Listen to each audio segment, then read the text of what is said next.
The 30-second board is up. Keep an eye on the gate. It's about to drop.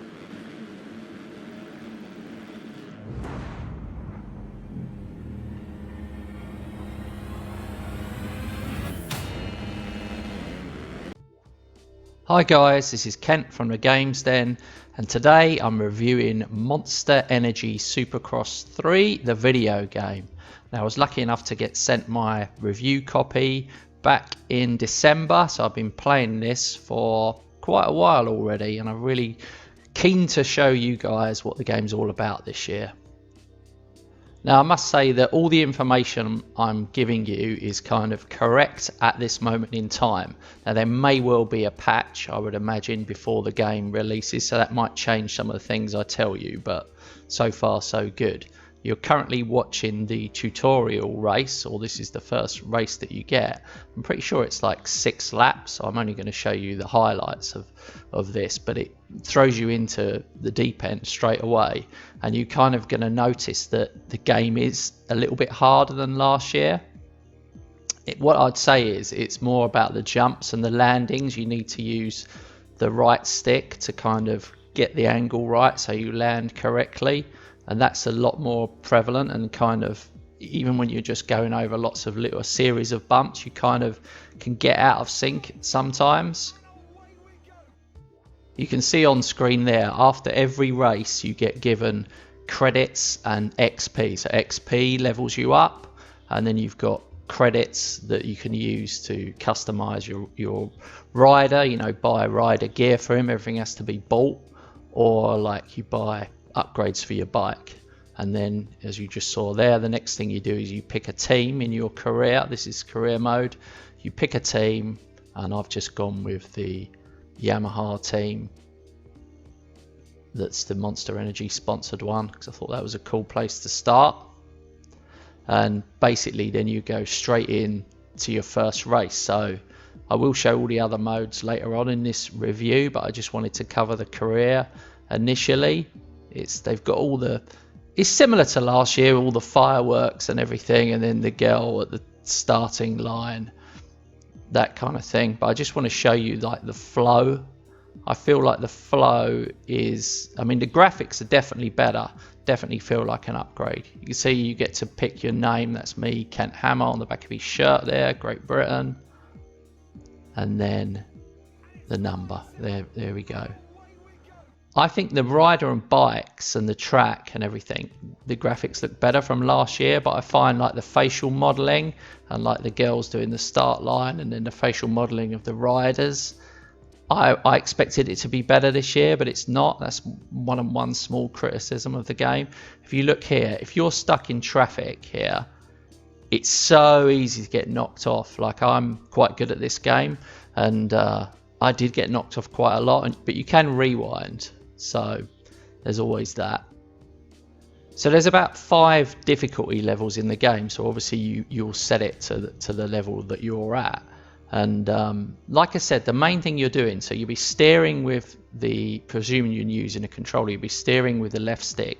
The right stick will be the balance of the rider, so the forwards and backwards. And then you've got the left bumper button will be your clutch. So, you know, there are a few buttons to learn, and I would say for an absolute beginner on motorbike games, this is one of the harder ones, you know, like the Moto GP series and the ride games are probably slightly easier for your first foray into bike riding, but the rewards on this are greater, I would say, in the sense of that sense of achievement you get when you start nailing the jumps and you start getting a really good flow.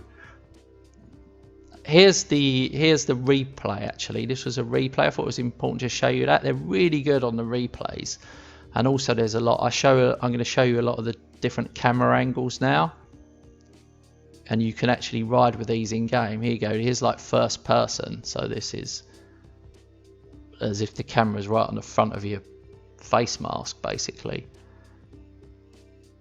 And then that one's helmet cam, so camera within the helmet itself view. I don't like that one. And then this one's off the side. This one's mad. I've done a few races like this. This one's really mad. It feels really dramatic because it's shaky. It's like mounted on the side of your helmet. Okay, so now we're in the compound. This is like the free roam area. I'm really impressed with it. It is a massive area this time. And you can see like there's a little tunnel here. And I haven't even explored all of it yet. It's not like there's collectibles to find, but it's just fun doing mega jumps. So you see I was doing there. I mean, this was my first run around it. Just showing you the different areas and different lighting and stuff. That's fun to ride around it. And there are like time trials and races you can do in the compound. But the only annoying thing is once you pick like one race to do, you have to back out all the way to the main menu and then back in again to compound to pick a different race. So hopefully they'll patch that, because that was a little bit annoying. But you can see there's a little curved track there. And right, okay, now I'm showing you the challenges section. Now this is really good fun. There's a lot of challenges to do. Obviously it's raining, so this one's a little bit more difficult. So there's like a time trial challenges, and then you get other ones where you go through gates. You got to go through a certain amount of gates within the time, and you can't make a mistake. And another one where you have to nail all the jumps and whips and scrubs and stuff like that. So it's really, really, really enjoyable. I think I could spend a lot of time in this. And there's unlockables connected to it as well, so that will keep you going. You can see there's the 3 dots, 2 dots, or 1 dot. They score you on it. You've got to nail the jumps perfectly. Overall, I'm going to say for this game, if you're a bike racing fan, you're going to love it. If you've played the previous games, you're definitely going to love it. So for you guys, it's a 9 out of 10. They've nailed it. If you're just a general racing fan and maybe newer to the bike racing series, I would say it's a little bit harder. So I'm going to say maybe it was an 8 for you, but it's a really good game. It's exactly all that you'd want it to be. The only thing that lets it down is like some of the character modeling and facial modeling I thought could be a bit better, but that's being picky really. I hope you enjoyed this review, guys. It'd be great if you could give us a thumbs up and maybe share this with your friends. And I'm going to be live streaming this game, so check out my other videos, and I'll see you soon.